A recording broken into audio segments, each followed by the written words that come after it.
Friends, இதுக்கு நம்ம எப்படி கேப்ப ரொட்டி செய்யலான்னு பார்க்கலாமா?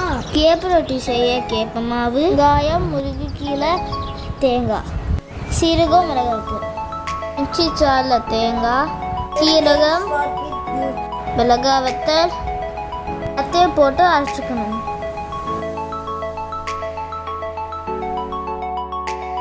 கேப்ப மாவில் உப்பு போட்டு மிக்சியில் அரைக்கிறதும் சேர்த்து இப்போ முருங்கைக்கீரையும் வெங்காயம் சேர்த்துக்கோங்க. 3 ஸ்பூன் நல்லெண்ணெய் ஊற்றி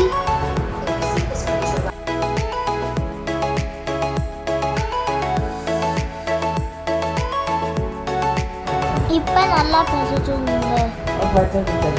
கொஞ்சம் கொஞ்சமாக தண்ணி ஊற்றி பிசைஞ்சுக்கோங்க. கேப்ப ரொட்டி மாவு இது மாதிரி இருக்கணும்.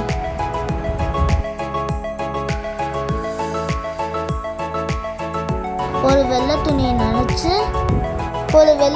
நினச்சி அதில் கேப்ப மாவை உருட்டி தொட்டு தட்டணும். இது மாதிரி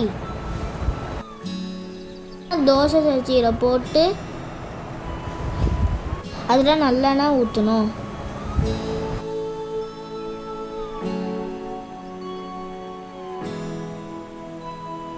திருப்பி போட்டு நல்லா வேக விடணும்.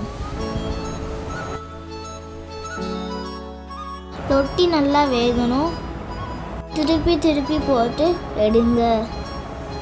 வெங்காயம் ப்ரௌன் ஆகிற வரைக்கும் வேகணும். கேப்ப ரொட்டி ரெடி. இப்போ நமக்கு டேஸ்ட் பண்ணி பார்க்கலாம். Super friends.